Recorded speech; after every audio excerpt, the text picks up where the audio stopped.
This is Flug Plays here. While editing this video, I just want to come up as like a warning that this is for a school project. Like this whole video is for a school project. So practically you get to see 20 minutes of me yapping about a grand favorite of mine. So yeah, this is just a warning. If you're just curious about watching Gang Beasts, that's perfectly fine. You can enjoy this video all you want. So yeah, just sit back, relax, and enjoy the video.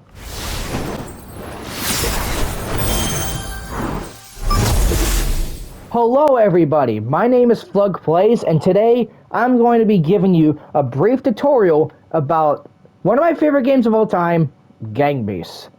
So without further ado, let's get it started. So, you just started playing Gang Beasts with your friends or trying to practice by yourself. Well, that's great, but you might not know how to play entirely.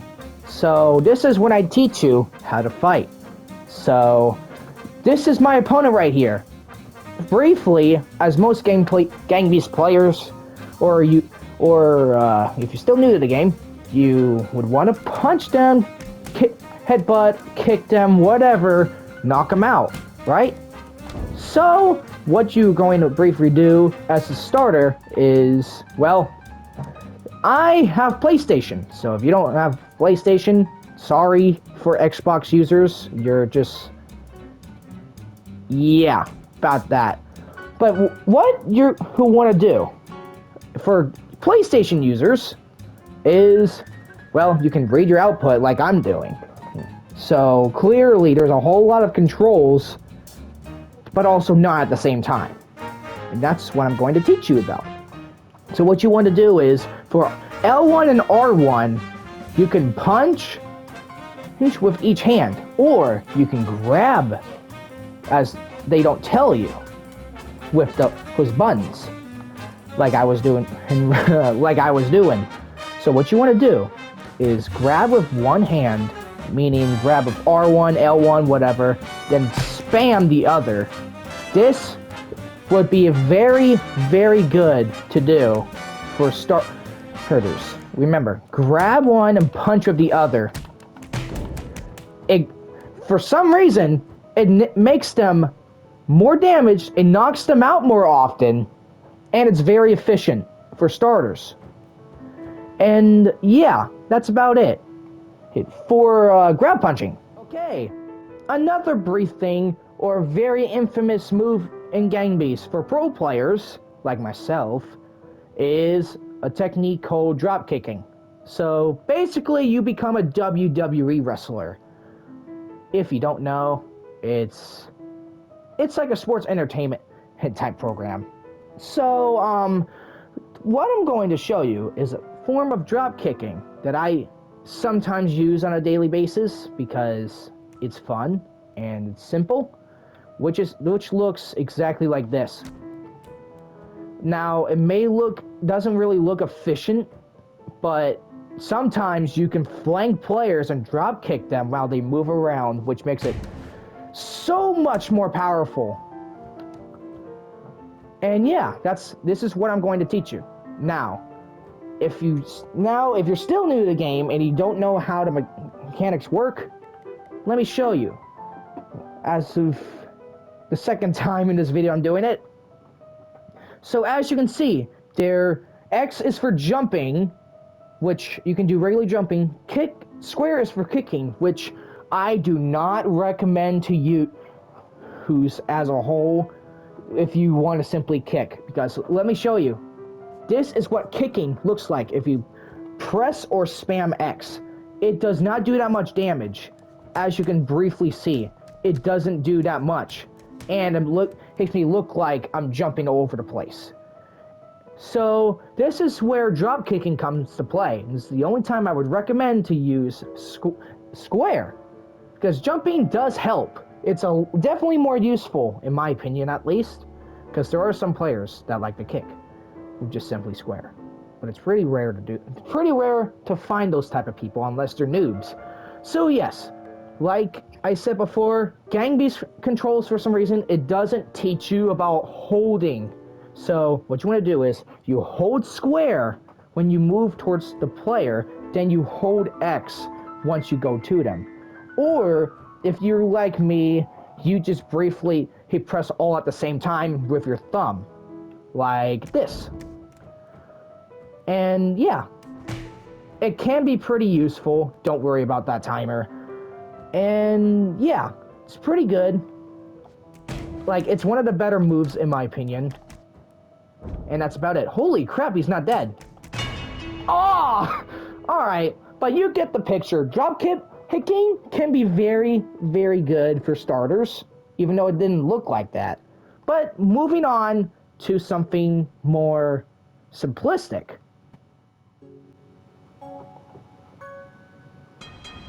Now, this next part can be very difficult at first, but if you somehow get it quick, you'll be a master at this. And that, my friend, is climbing. Like this. Yeah, something exactly like this. So yeah, can be pretty easy for me. I've been playing Gang Beasts for about 7 years now. Yippee. And so let's go into the input. You see? You basically have to use your punch buttons, meaning L1 or R1, but you have to hold them instead of tapping on them, like I was doing right now. So what you are going to briefly do is, well, it's pretty simplistic. Well, you going to hold something with one hand. In my opinion, you press or tap and then hold X like this. You grab another object with the other hand and repeat the cycle. And remember this, to hold X no matter what when you're climbing, because it's a really big role in this game that you do so. And yeah, so you may be thinking, but Flug plays, how are you supposed to get on top like you did? Well, it's pretty easy, for me at least, but I'm going to teach you. Now, this may come as a surprise, but you're going to do the exact same things when climbing. You still have to hold R1 and L1, and what you are wanting to do is you want to use circle, like you specifically hold circle, well, and then you have to move your joystick, your left joystick that is, which is how you move in this game as well. So, of course, I'm going to have to climb back. Remember, you can choose any hand of your choice to start climbing. So, just a brief example, and this is how you do it. You hold circle, you hold X, then you move your joystick to where you want to move. And that's about it. Or, if you want it to be, if you want it to be more simple, you can just simply tap X at the end while you're at the edge of getting onto it, which I will show you an example when the game loads.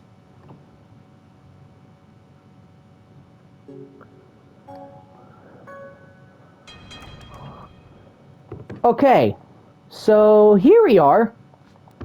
Here I am climbing on the very top of this billboard, which for some reason is broken. I do not know if it's from the new updates or not, but this is how you do it. You hold, and then you tap X and move, like this. It makes you jump, in a nutshell, and it's very, very easy to do. It's much easier, I should have said it like that, and yeah, that's about it.